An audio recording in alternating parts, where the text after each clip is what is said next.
Hi friends, പുതിയൊരു വീഡിയോയിലേക്ക് എല്ലാവർക്കും സ്വാഗതം. എല്ലാവരും സുഖമായിട്ടിരിക്കുകയാണെന്ന് വിശ്വസിക്കുന്നു.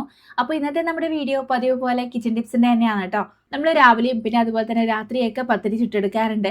പിന്നെ ഈ ഒരു സമയം എന്ന് പറയുന്നത് നോമ്പിൻ്റെ സമയമാണ്. അപ്പോൾ സാധാരണയിൽ കൂടുതൽ പത്തിരിയൊക്കെ ചുട്ടെടുക്കുന്ന സമയം കൂടിയാണല്ലോ ഇത്. അപ്പോൾ ഈ ഒരു പത്തിരി പരത്തിയെടുക്കുക എന്ന് പറയുന്നത് വലിയൊരു പണി തന്നെയാണ്. അപ്പോൾ ആ ഒരു പണി എളുപ്പമാക്കാനുള്ള 3 കിടിലൻ ടിപ്സുകളാണ് ഇന്നത്തെ വീഡിയോയിൽ ഞാൻ ഷെയർ ചെയ്യുന്നത്.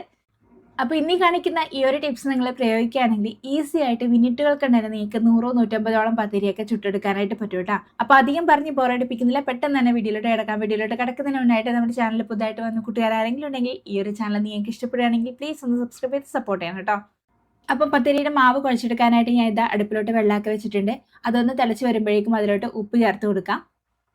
ഇനി അതൊന്ന് നന്നായിട്ടൊന്ന് ഇളക്കി കൊടുത്തതിന് ശേഷം അതിലോട്ട് ചേർത്ത് കൊടുക്കുന്നത് 1 ടേബിൾ സ്പൂണോളം ഓയിലാണ്. ഞാനിപ്പോൾ ചേർത്ത് കൊടുത്തത് സൺഫ്ലവർ ഓയിലാണ് കേട്ടോ. നിങ്ങൾക്ക് വേണമെങ്കിൽ വെളിച്ചെണ്ണ ചേർത്ത് കൊടുക്കാം. പിന്നെ ഈ ഒരു വെളിച്ചെണ്ണ ചേർത്ത് കൊടുക്കുന്ന ടൈമിൽ നല്ല സ്മെല്ലുള്ള വെളിച്ചെണ്ണയൊക്കെ ആണെങ്കിൽ ആ ഒരു പത്തിരിക്കും ആ ഒരു സ്മെല്ല് കിട്ടാറുണ്ട്. അപ്പോൾ അതുകൊണ്ടാണ് ഇപ്പോൾ ഞാൻ ഇവിടെ സൺഫ്ലവർ ഓയിൽ ചേർത്ത് കൊടുത്തത് കേട്ടോ. ഇനി നമുക്ക് അതിലോട്ടേക്ക് പൊടി ചേർത്ത് നന്നായിട്ടൊന്ന് ഇളക്കി കൊടുക്കാം.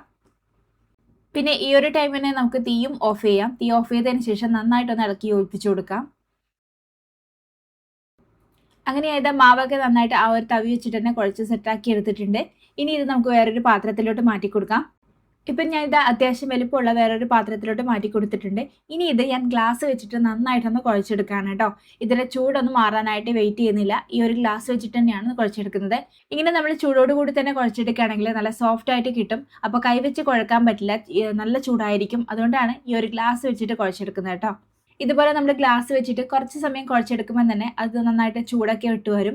ആ ഒരു ടൈം കൈവച്ചിട്ട് ജസ്റ്റ് ഒന്ന് യോജിപ്പിച്ചെടുത്താൽ മതി, അത്രേ വേണ്ടുള്ളൂ. ഇപ്പോൾ ഇതാ മാവിൻ്റെ ചൂടൊക്കെ ഒന്ന് വിട്ട് വന്നിട്ടുണ്ട്. മാവ് നന്നായിട്ട് സോഫ്റ്റ് ആയിട്ട് കിട്ടിയിട്ടുണ്ട് കേട്ടോ. ഇപ്പോൾ കണ്ടില്ലേ, ഈ ഒരു മാവ് നല്ല സോഫ്റ്റ് ആയിട്ട് വന്നിട്ടുണ്ട്. ഇനി ഈ ഒരു പത്തിരി പരത്തിയെടുക്കാനായിട്ട് നമുക്കിതാ ഇതുപോലുള്ള കവറാണ് ആവശ്യമുള്ളത്. ഇനി നമുക്ക് ഈ ഒരു കവറിനെ ഒന്ന് ആദ്യം കട്ട് ചെയ്തെടുക്കണം. ഇതുപോലെ നമ്മുടെ വീട്ടിൽ വാങ്ങുന്ന പുട്ടുപൊടിയുടെയോ അല്ലെങ്കിൽ പത്തിരിപ്പൊടിയുടെയോ ഒക്കെ കവർ നമുക്ക് ഇതിലോട്ട് എടുക്കാം. ഇതിപ്പം അത്യാവശ്യം വലിയൊരു കവറാണ് കേട്ടോ. അപ്പോൾ ആദ്യം നമുക്ക് ഈ ഒരു ഭാഗം ഒന്ന് കട്ട് ചെയ്ത് കൊടുക്കാം. പിന്നെ നിങ്ങൾ കട്ട് ചെയ്യുന്ന ടൈമിൽ ഈ ഒരു ജോയിന്റ് കണ്ടോ, ഈ ഒരു ജോയിന്റിന്റെ ഭാഗത്ത് വെച്ചിട്ടാണ് കേട്ടോ കട്ട് ചെയ്തെടുക്കാനായിട്ട്. ഇനി നമുക്ക് ഇതിന്റെ അടിഭാഗം കൂടി ഒന്ന് കട്ട് ചെയ്ത് കൊടുക്കാം. ഇപ്പം ഞാൻ ഇതാ എല്ലാ ഭാഗവും കട്ട് ചെയ്തെടുത്തിട്ടുണ്ട്. ഇനി നമുക്കൊന്ന് ഓപ്പൺ ചെയ്ത് കൊടുക്കാം.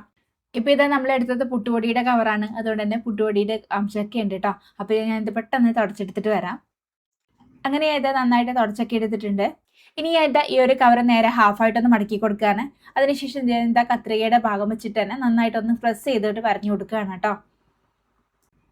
ഇതുപോലെ നമ്മൾ സ്പൂണോ അല്ലെങ്കിൽ മറ്റെന്തെങ്കിലും വെച്ചിട്ട് വരഞ്ഞു കൊടുക്കുകയാണെങ്കിൽ കറക്റ്റായിട്ട് അവിടെ ഇരുന്നുള്ളൂ കേട്ടോ. ഇനി ഈ ഒരു കവർ നിവർത്തിയിട്ടതിന് ശേഷം അതിൻ്റെ എല്ലാ ഭാഗത്തുമായിട്ട് ഇതുപോലെ എണ്ണയൊന്ന് പുരട്ടി കൊടുക്കാം. ഇനി ഈ ഒരു കവറിന്റെ ഒരു സൈഡിലായിട്ട് താഴെയും മുകളിലുമായിട്ട് പത്തിരിയുടെ മാവ് വെച്ചു കൊടുക്കുകയാണ്. വെച്ചു കൊടുക്കുന്ന ടൈമിൽ ഉരുളകളാക്കി വെച്ചു കൊടുക്കാതെ ഇതുപോലെ ജസ്റ്റ് ഒന്ന് പ്രസ് ചെയ്തിട്ട് വേണം കേട്ടോ വെച്ചു കൊടുക്കാനായിട്ട്.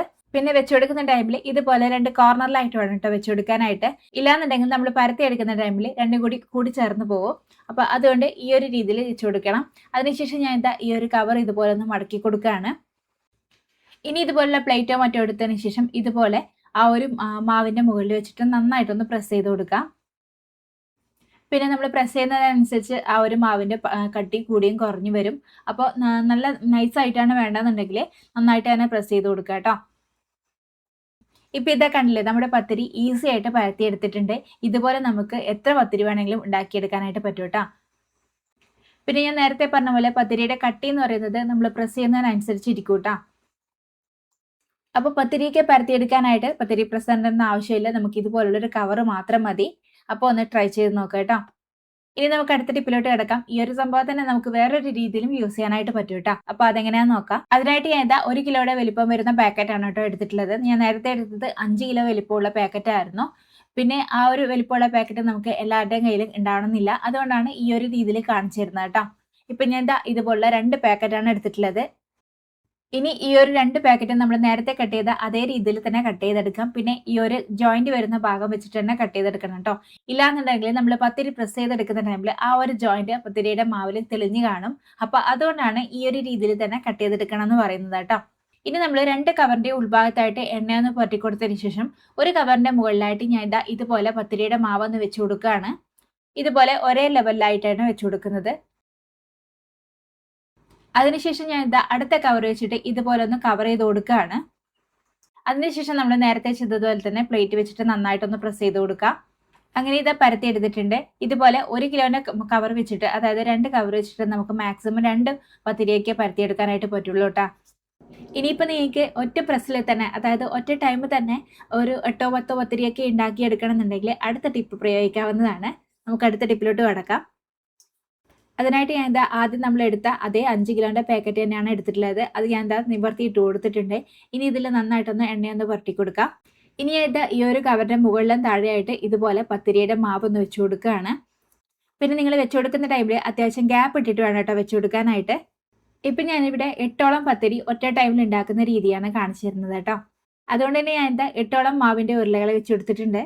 ഇനി നമ്മൾ നേരത്തെ കട്ട് ചെയ്ത് വെച്ച അതേ 1 കിലോന്റെ കവർ ഉണ്ടല്ലോ, ആ ഒരു കവർ ഇതാ ഇതുപോലെ ഒന്ന് വെച്ചു കൊടുക്കാം. ഇനി നമ്മൾ നേരത്തെ ചെയ്തതുപോലെ തന്നെ ആ ഒരു പ്ലേറ്റ് വെച്ചിട്ട് നന്നായിട്ടൊന്ന് പ്രസ് ചെയ്ത് കൊടുത്താൽ മതി. പിന്നെ പ്രസ് ചെയ്ത് കൊടുക്കുന്ന ടൈമിൽ ആ ഒരു കവർ കറക്റ്റ് ആണോ നോക്കണം കേട്ടോ. ഇതുപോലെ നിരത്തി ഒന്ന് പ്രസ് ചെയ്ത് കൊടുത്താൽ നമ്മുടെ 8ഓളം പത്തിരി റെഡിയാവും. ഇപ്പം ഞാൻ ഇത് പ്രസ് ചെയ്തെടുത്തിട്ടുണ്ട്. ഇനി നമുക്കിതൊന്ന് ഓപ്പൺ ചെയ്ത് നോക്കാം. കണ്ടില്ലേ, ഇതുപോലെ പാക്കറ്റ് ഉണ്ടെങ്കിൽ നമുക്ക് എത്ര പത്തിരി വേണമെങ്കിലും പരത്തിയെടുക്കാനായിട്ട് പറ്റും. ഇനിയിപ്പോൾ നിങ്ങളുടെ കയ്യിൽ ഇതിലും വലിയ പാക്കറ്റ് ഉണ്ടെങ്കിൽ ഈ ഒരു രീതിയിൽ തന്നെ നമ്മൾ ചെയ്യുകയാണെങ്കിൽ എത്ര പത്തിരി വേണമെങ്കിലും പരത്തിയെടുക്കാനായിട്ട് പറ്റും കേട്ടോ. പിന്നെ ആ ഒരു പാക്കറ്റ് വിരിക്കാനുള്ള സ്ഥലം മാത്രമേ നമുക്ക് ആവശ്യമുള്ളൂ. അപ്പോൾ ഒന്ന് ട്രൈ ചെയ്ത് നോക്കാം കേട്ടോ. അപ്പോൾ ഇന്നത്തെ നമ്മുടെ വീഡിയോ ഇത്രയ്ക്കുള്ളൂ. വീഡിയോ എല്ലാവർക്കും ഇഷ്ടപ്പെട്ടു എന്ന് കരുതുന്നു. വീഡിയോ എല്ലാവർക്കും യൂസ്ഫുൾ ആയെന്ന് കരുതുന്നു. ഇനിയിപ്പോൾ പത്തിരി ഉണ്ടാക്കാനായിട്ട് പത്തിരി പ്രസറിൻ്റെയോ ഒരാവശ്യമില്ല, ഒരാളുടെയും സഹായം നമുക്ക് ആവശ്യമില്ല. ഈ ഒരു രീതിയിൽ ചെയ്തെടുക്കുകയാണെങ്കിൽ നമുക്ക് എത്ര പത്തിരി വേണമെങ്കിലും ചുട്ടെടുക്കാനായിട്ട് പറ്റും കേട്ടോ. അപ്പോൾ ഒന്ന് ട്രൈ ചെയ്ത് നോക്കൂ. അപ്പോൾ ഞാൻ എന്നും പറയുന്നത് പോലെ ഈ ഒരു ചാനൽ ഞാനിടുന്ന വീഡിയോസൊക്കെ നിങ്ങൾക്ക് ഇഷ്ടപ്പെടുകയാണെങ്കിൽ പ്ലീസ് ഒന്ന് സബ്സ്ക്രൈബ് ചെയ്ത് സപ്പോർട്ട് ചെയ്യണം കേട്ടോ. അപ്പോൾ പുതിയൊരു വീഡിയോ ആയിട്ട് വീണ്ടും കാണാം. Till then take care, by.